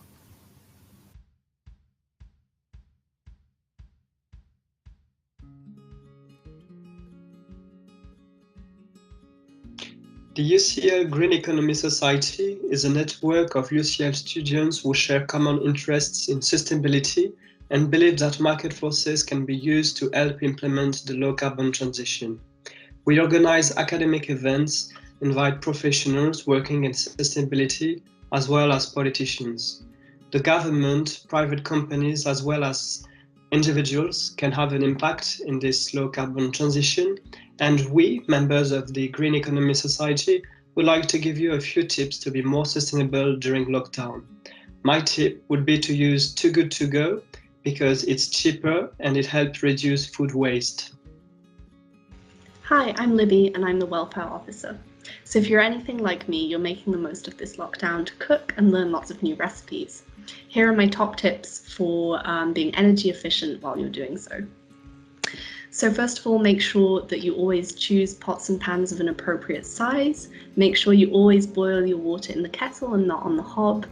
And make sure you always put lids on your pots and pans to save the most energy possible. My name is Robin. I'm from Belgium and I'm a first-year undergraduate student studying civil engineering. I just joined the society this year as a general officer and I'm very excited. My tip for you guys would be to use CleanFox. It's a website that enables you to get rid of your spams and newsletters from your cluttered email inbox, and that will let you reduce your carbon footprint. One way you can make sure to stay sustainable during the lockdown is to buy local foods. For example, buying fruits and vegetables that have been grown locally rather than abroad. This will mean that your food has traveled less, so there have been less carbon emissions during the transportation process. Tip for you during lockdown would be to try and reduce energy consumption. This could simply be from turning off the lights when you're not using them, or just to have shorter showers. Thank you. Hi everyone, my name is Clinton. I'm the General Officer in the Green Economy Society at UCL. Today I would like to share with you 3 tips on how to be sustainable at home. First tip, reduce your domestic waste. We can all reduce our domestic waste by bringing a recycle bag during shopping, as well as buy those products without packaging. Second tip, buy organic products. Organic products are good to our health and to our environment. Make sure to track if those ingredients inside the product are toxic to our environment and our health. I know some of the products in the market are actually greenwashing.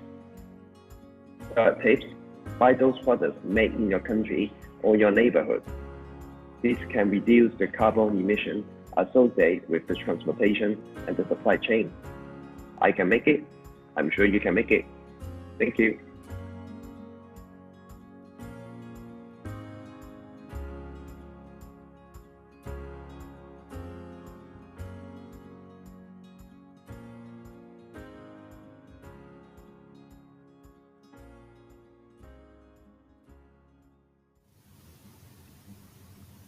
Wow, that was very interesting stuff. Very good to hear those tips on how we can we can all be more energy efficient and be more green friendly. So we have another pre-recorded video next. That's from the Bioethics and Medical Law Society. Hi. Hi. Hi, Hi. we're UCL's Bioethics and Medical Law Society. We've been very busy this term. With events such as a conversation about the dark side of the history of health with Dr. Ruben Warren from Tuskegee Center for Bioethics. And also setting up our brand new initiative, Think Bloomsbury. Science, healthcare, and technologies are evolving really quickly. As the students of one of the world's top universities, we really feel like we're in a privileged position to give these changes some thoughts. Together we form a group of students from diverse backgrounds including Medicine, Arts and Sciences, Biology, and many more, including talented writers, researchers, and illustrators. This term, we've developed our thoughts through different actions. Reflecting on events, article writing, and most excitingly, the launch of our 3 research groups. Working to produce some policy pieces that can be applied to the real world. focused on a variety of different topics. Me and my team are looking into the care of incarcerated pregnant mothers. Sadly, as a result of this group being quite a niche, their care can often be overlooked. This project aims to look at the standard of care across prisons and try to identify the features of each that make it successful or not. Our project is looking at ways to improve how healthcare is provided to homeless patients. We're looking particularly at outreach of primary care. My team's project focuses on genetic rescue for endangered species. So in a sense, how can new gene editing technologies and tools help save species on the brink of extinction? Launching these projects amid a global pandemic might have proved to be a challenge sometimes. But research and skills webinars, team building through Slack and Zoom, and collaborations with some brilliant UCL researchers have sparked conversations on how healthcare and science must be done today. We look forward to seeing these results published. In the meantime, we hope you've got you excited. And we invite you to check out our social media pages and our website www.thinkbloomsbury.org to find out what events will next be hosted or how you could contribute to the conversation. Thank you to the Bioethics and Medical Law Society. It looks like they have events and do research on some very interesting topics. So please make sure to check them out. Next up, we're going to have another live interview, this time with the Network Against Domestic Abuse Society. We're going to be chatting with Parmal. Parmal, Can you hear me? Yes, I can. How's it going, Palmer? You're right. Yeah, I'm all right. How are you guys? Yeah, not too bad, not good. too bad. Do you want to talk about the network against domestic abuse and maybe a bit about how you got involved? Yes, sure. So, this is quite a young society. This started last year, I believe, somewhere in the middle of last year. And I find it quite fascinating that UCL really didn't have one before this because it is quite a pertinent issue. I got involved because near the end of last year, I realized I'm not doing anything which is really adding to the value of people's lives. And I've always been a very huge advocate of women's rights and the elimination of violence against anyone, any living thing. So that's just kind of how I joined the society, and I just fell in love with everything we do. So now I'm here. So yeah. Yeah, wow, as in one thing that interested me is that you are a young society after all, and that is what we love actually, that you guys have come through, founded recently, and you guys are still going through, so hopefully many more years to come, many more years and generations to come for your society. So that comes to my next question actually, about yourself, like what's your journey with this society? How did you maybe give us an insight how it was founded and how it's been growing ever since, and how you're going about your activities this year? Right. So, so this was founded by Grace and Alice. They've passed UCL now, but they were wonderful in the sense that they set up the society, and the students' union was very supportive, even when you had to bend the rules a bit. And then what happened was that eventually, like when you talk about the journey with the society, in the start, I think one issue we face, and we still face it, is that you're talking about something which is so difficult and sometimes unsavory to talk about. So you have to do events such as art therapy, and you have to engage people creatively, and talk about issues such as just relieving yourself of the pressure of being in such a position where you're discussing these topics. So from the start, the society was very actively involved with its members' welfare. And even this year, we started with a games night because we didn't want to start off with just an educational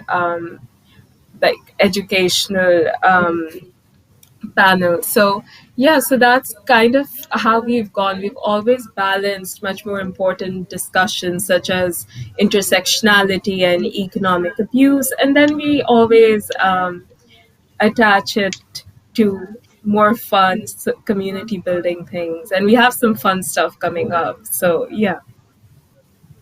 Wow, definitely looking forward to seeing that. As in, the good thing is not only you recognize just being educational about the topic, which is like a very prevalent thing. So really admire you for that. Also having a social aspect and so covering all areas for our members. So yeah, I think Elias got a question for you. Palmer, so what kind of events are you going to be running this year? So anything that you've run already this year, and future events for next term or online this term? Yeah, so we're in talks with AVA Project, which works for the elimination of violence against women. We're going to do a fundraiser for them, and it's decided it's going to happen in December. And we decided that, since we have so many deadlines in January anyways, might as well create like a study room or study group where students can fundraise while they're studying and donate. So you kind of shoot towards it one stone. And apart from that, we are also going to be collaborating with the Good Lad Initiative, who do something which I was quite surprised to find, frankly speaking, is that they work a lot on allyship and recognizing toxic mentalities within you and the ways in which you may be causing issues in the lives of the people you love. And it works with men, it works with students. They're just absolutely brilliant. And we're going to be doing a workshop on allyship with them. And just a sneak peek, we kind of got what's it called? Yeah, we got discounts from the AVA project for online e-learning courses for people, because I know we have so many students who would like to go into this field afterwards. So to learn about how social working in such situations. And then talking about fun stuff, we have like a Netflix watch party coming up. So yeah. Great. Definitely definitely looking out for those events, especially the December ones. We'll be watching very closely on that one for that one. So last and final one to wrap up actually. So what would be your message for any of your freshers, members, as well as people who are interested into becoming involved in the society, or even just find out an insight into the society? How would you welcome them in? How would you sell it to them? Okay, so to freshers, to people in their 5th year, whoever wants to join the society, everyone is valued in the society. You don't have to deal with the heavy stuff. You don't have to give your 100%. You just need to give your 10%. You just need to be there for the community. And to speak a bit on the sober side, because we're going through the pandemic, there are so many issues where we're now seeing that the government is prioritizing economic policies over social policies. And that has led to a lot of disregard for the massive increase in domestic violence cases in the UK. I'm not in the UK, I'm in Pakistan, and the same thing's happening here. It's a global thing happening right now. And we need to address it. The easiest thing you can do as people is just to look out for signs of that with your friends, with your family, with your neighbors. And that's why, UCL NADA this year, we want to find as many people to help us just spread that message. Are you good at social media? Are you good at videos? Do you just want to help edit stuff? Do you just want to attend? You're welcome. It's free. So you are welcome here, and more importantly, it's not taboo to speak about these issues in the society, and you get to educate yourself and you get to give back. So I see no downside to join. Sure. Thank you, Parma. Definitely sold it to us. Make sure if anyone's interested, please do check them out and get involved. They're very welcoming to everyone. And thank you. Have a nice rest of the day. Thank you. You too. That's okay. Goodbye. So next up, we're going to have another pre-recorded video, this time by the Retail and Luxury Business Society. Hi, welcome to the Retail and Luxury Business Society. So as a society, we're focused on bringing in keynote speakers and career-based events for you from the retail and luxury sectors, which means we are way more niche than a lot of the other business societies. And we also have social, so there is a great sense of community, and there is plenty for you to do, whether you're just passionate about it or whether you actually want to work in the field. There are some universities established in, for example, Harvard, Columbia, Bocconi University, and some UK universities as well, like Warwick or London Business School. So hopefully you join, and I'll let everyone else speak a little bit about the events we've had so far this year.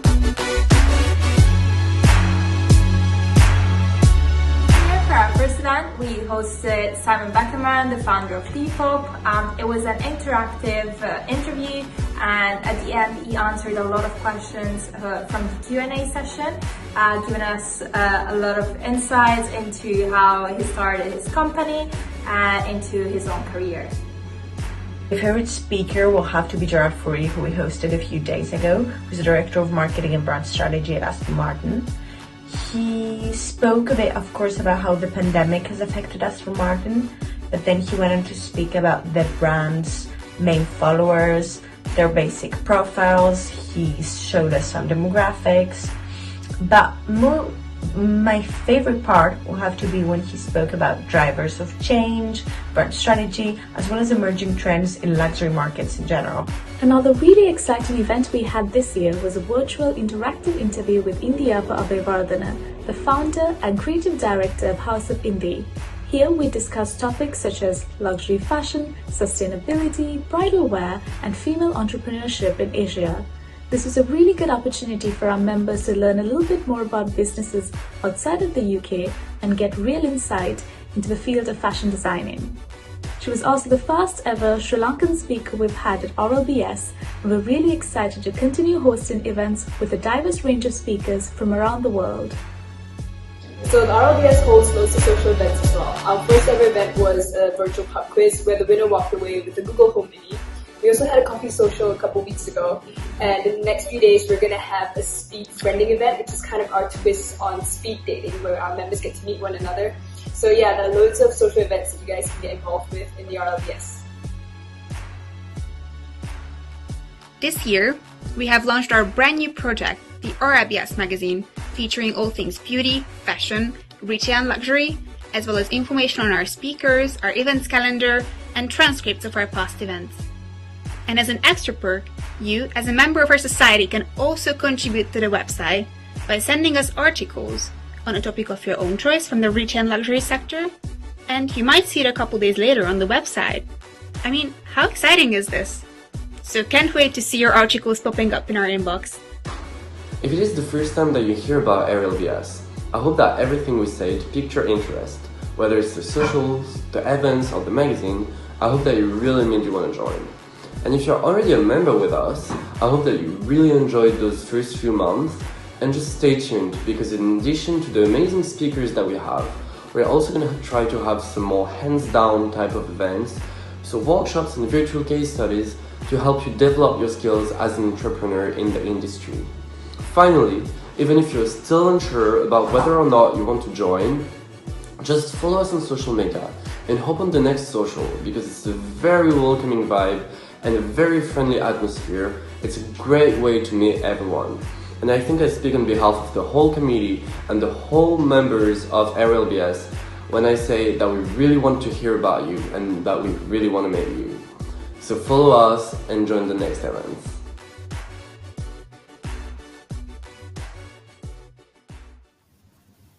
Yeah. Wow, that is very interesting to see. Thank you so much for the society to bring us the video to us. So, let's go up to my next one. So we have Nature and Conservation Society with another pre-recorded content showing about this society, how you can get involved. So let's have a look together. Roll BT. One of the leaders of the Nature and Conservation Society's weekly bird walks. Basically, on a Thursday or Friday morning, we walk around the parks near UCL each week, and we document what species of bird we can find and how many of each. It's a great way to start your day in nature, to get to know urban British wildlife, and to meet new friends. This year, hopefully, we'll also be able to bring it to you virtually. Come and join us. So if you want to join in, get to know the green spaces around London and meet people from all around UCL that have a passion for wildlife, then check out our society.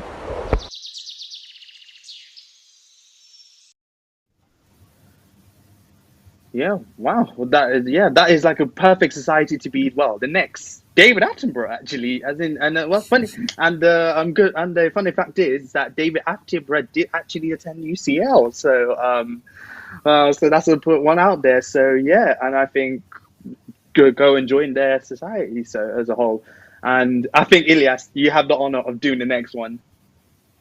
Okay, yeah, that was a very wholesome society. But next week, I'm going to have another live performance, and we're in for some magic. So the UCL Magic Society welcomes all magic enthusiasts and magicians. So they meet up weekly to teach basic magic to beginners, running from gamut, from card to coin, prop and stage magic, with even some mentalism mixed in.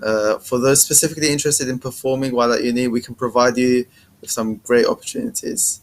And now let's get straight into it. Hi, can you hear us? Yeah, I can hear you guys. Can you hear me? Yep, we can hear you. Yes, loud and clear, loud and clear. All right. So are we doing a magic trick, right? Yeah, I can show you some bits. So maybe let's start with something just like simple. So I found out this, I can do this during lockdown, right? So I have like 6 dices here. And there's something quite interesting you can do with them, right? If you hold them like this, you have like 2 stacks of dices, right? But if you really concentrate really hard on them, right? You can do this. See the dices pass through each other. Okay, let me show you. Let me show you once more. Let me show you once more. Right? Some people think that I'm just like switching around the dices in the middle. Right? I really want you to show you that it's solid through solid. Watch.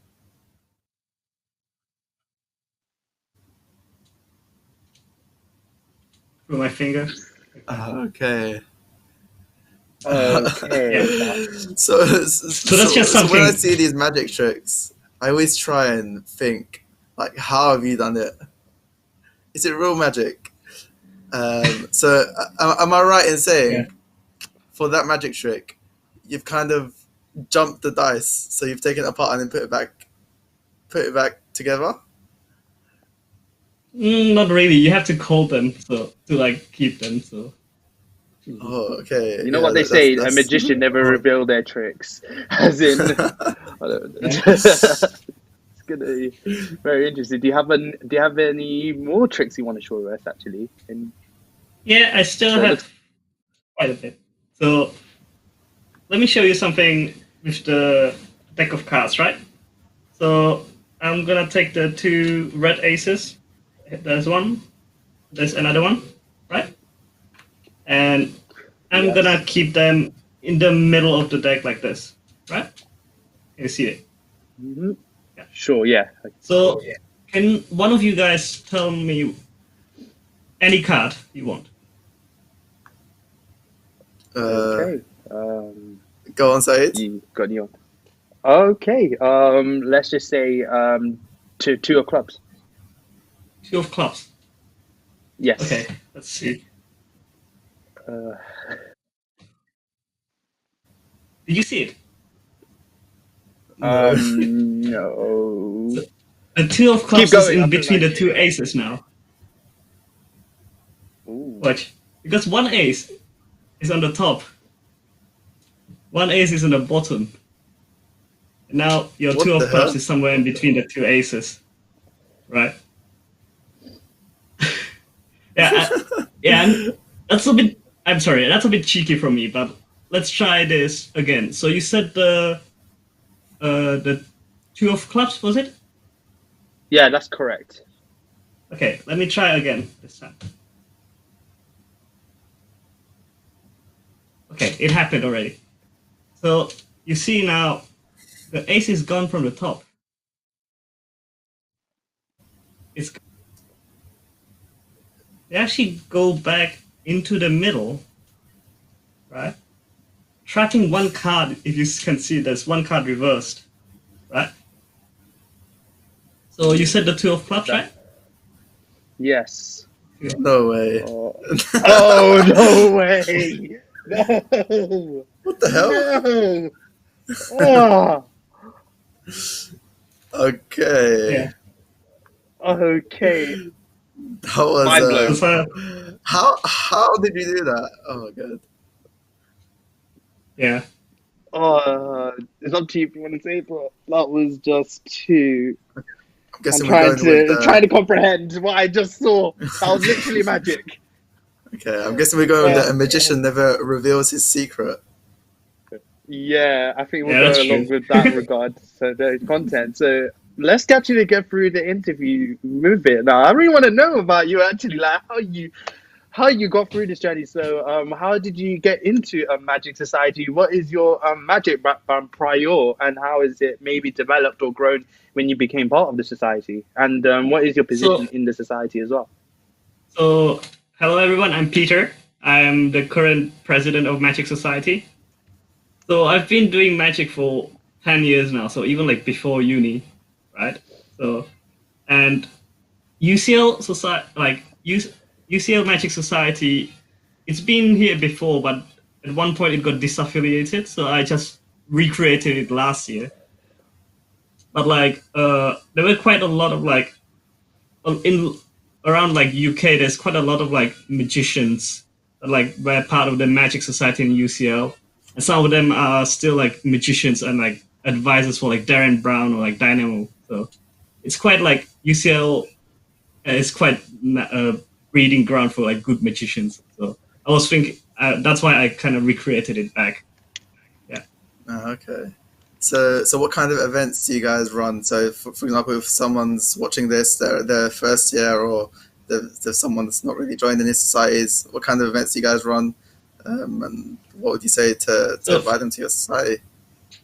So right now we have weekly meetings where we teach you all the sleights, sleight of hand, magic, and then we also teach you how to actually like perform on the stage, like the theatrics, bit of staging, and then we also have like a lot of like events that like we are inviting other magicians from, for example, the Magic Circle to come in to lecture us.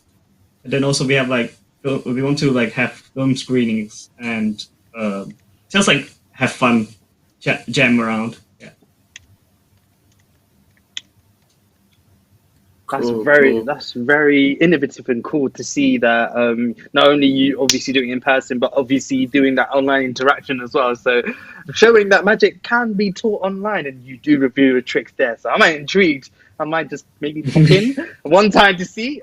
So maybe I was just gonna wrap this one up, and maybe you could have a chip up your sleeve. So what would your message be to like freshers as well as anyone who wants to become part of the Magic Society, maybe people of like maybe perhaps haven't done magic before and probably want to get into it, and any future plans as well for society?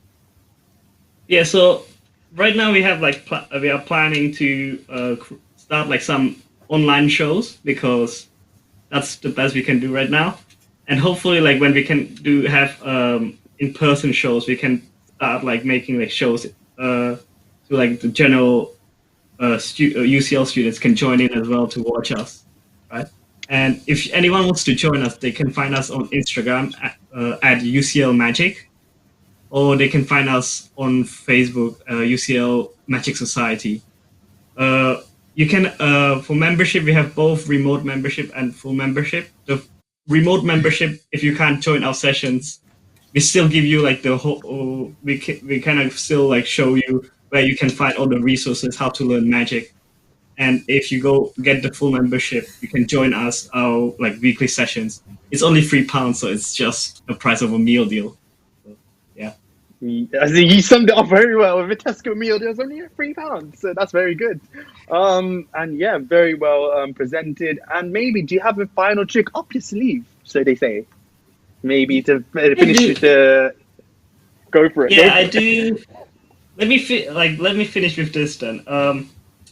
So because you guys are not here, so I'm just gonna. You guys have to trust me that this card. I'm just like selecting this card freely. So it's okay if I see it. Okay, got it. Free of space, right?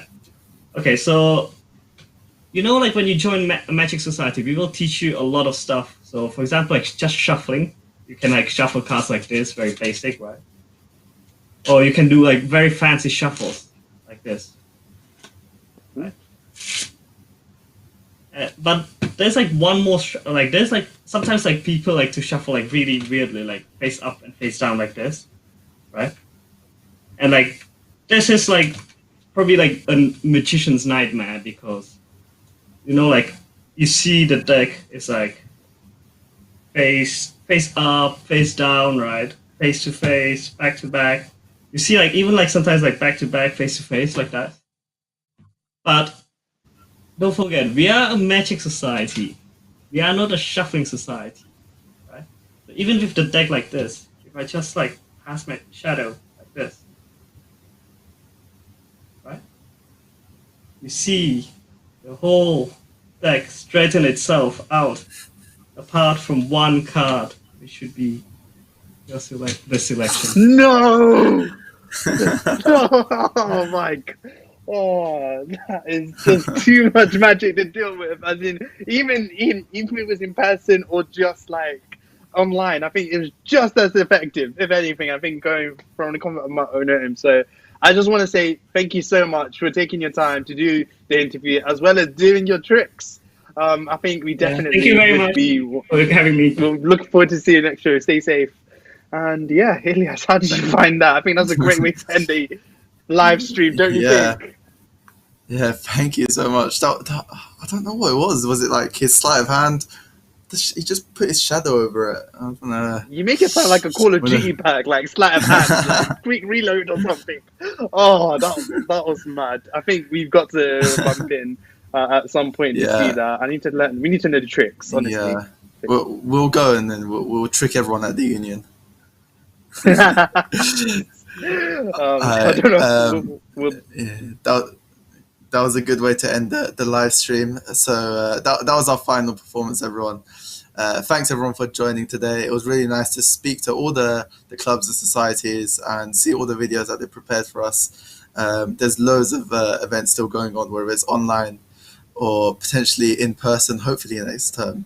But just keep updated with the union website to see to keep updated with the in-person stuff. But make sure you check out the What's On Canada, and you can see all the online events. And once again, don't forget that the Winter Arts Festival, Winter Arts Showcase, the live stream is going to be on the 16th of December at 2 p.m. So that's another live stream that we're all looking forward to. And yeah, we're looking forward to seeing you guys at these events in the future. So thanks for tuning in, guys. Saeed, do you want to say any last words? Yeah, I'll say my last words. I just want to say thank you so much to the activities officer as well as the union to be co-hosting alongside yourself and the societies that have brought in their pre-recorded content as well as the interviews as well, and that last trick in the end as well. We really do appreciate it, and we open this opportunity, so we'll have like more of these, as this is one of many to come. And we just want to say we just want to thank everyone for coming, and we want make sure to keep well, stay safe, and we hope to see you soon, whether it be online or in person, guys. So I think that wraps it off. So thank you, Saeed, and thank you, everyone. Take care, everyone.